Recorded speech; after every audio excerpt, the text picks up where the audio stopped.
भारत और नेपाल, दो पड़ोसी, दो राष्ट्र, एक ऐतिहासिक संबंध। लेकिन आज इस रिश्ते में खिंच रही है एक लकीर, सड़क की, सीमा की और विवाद की। नमस्कार। इस वक्त हम खड़े हैं भारत नेपाल सीमा पर, सीतामढ़ी जिले के पास के गांव नवाही में, ठीक वहीं जहां 10 गजा की जमीन को लेकर विवाद लगातार गहराता जा रहा है। 10 गजा यानी 10 मीटर की वो जमीन जो भारत और नेपाल के बीच एक नो मैन्स लैंड मानी जाती है, लेकिन अब वहां बन रही है पक्की सड़कें, पुल और सीमांकन के बिना खिंच रही हैं संरचनाएं। पहले कभी ऐसा नहीं देखा था। सड़क जो 10 गजा के बिल्कुल किनारे से जा रही है, वो नेपाल की जमीन में लगती है। हमने वहां जाकर देखा, 200 बांस 262 नंबर पिलर के पास पक्की सड़क निकाली जा रही है। भारत कहता है यह सुरक्षा के लिए जरूरी है, नेपाल कहता है यह हमारे क्षेत्र में अवैध निर्माण है।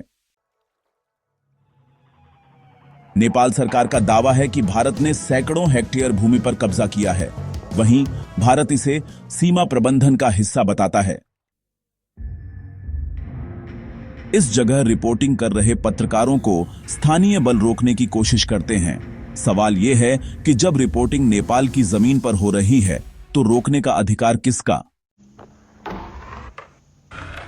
नेपाल के नागरिक कहते हैं कि उनके नेता भारत से डरते हैं, बोलेंगे तो कुर्सी जाएगी।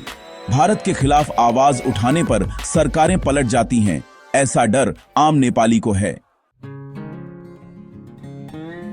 हमारे नेताओं को डर है कि अगर भारत के खिलाफ बोले तो रातों रात सरकार बदल दी जाएगी। गलत किया तो गलत किया, लेकिन भारत के लिए फायदेमंद है, यही मायने रखता है। नेपाल क्या करेगा? जब पत्रकार सवाल पूछते हैं, उन्हें रोका जाता है, धमकाया जाता है, यहां तक कि नो मैन्स लैंड में खड़े होकर रिपोर्टिंग करने पर भी आपत्ति होती है। क्या अब रिपोर्टिंग सीमा पार जाकर नहीं, बल्कि सरकार की अनुमति लेकर करनी पड़ेगी? सीमा पर एक और गंभीर पहलू, शराब का अंतर है। भारत के बिहार राज्य में शराबबंदी है, लेकिन नेपाल में ऐसा नहीं है। बिहार से लोग नेपाल सिर्फ दारू खरीदने आते हैं। नेपाल में 30 रुपए में जो बोतल मिलती है, वही भारत में 100 रुपए की है। अगर वहां सस्ती मिल रही है तो यहां भी होनी चाहिए। बात दारू की नहीं, नीति की है। क्या ऐसी सीमा पार व्यापार को सरकार नजरअंदाज कर रही है? तो आखिर सवाल यह है, क्या 10 गजा की जमीन पर भारत ने अतिक्रमण किया है? क्या यह राष्ट्रीय सुरक्षा है या कूटनीतिक दबाव?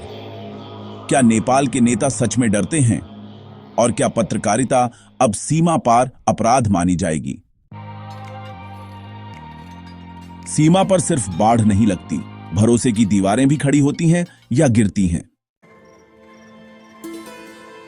आप क्या सोचते हैं, भारत ने सही किया या गलत? कमेंट करिए, शेयर कीजिए और ऐसी ग्राउंड रिपोर्टिंग के लिए चैनल को सब्सक्राइब करना न भूलें। मिलते हैं अगले सच की तलाश में। जय हिंद, जय नेपाल।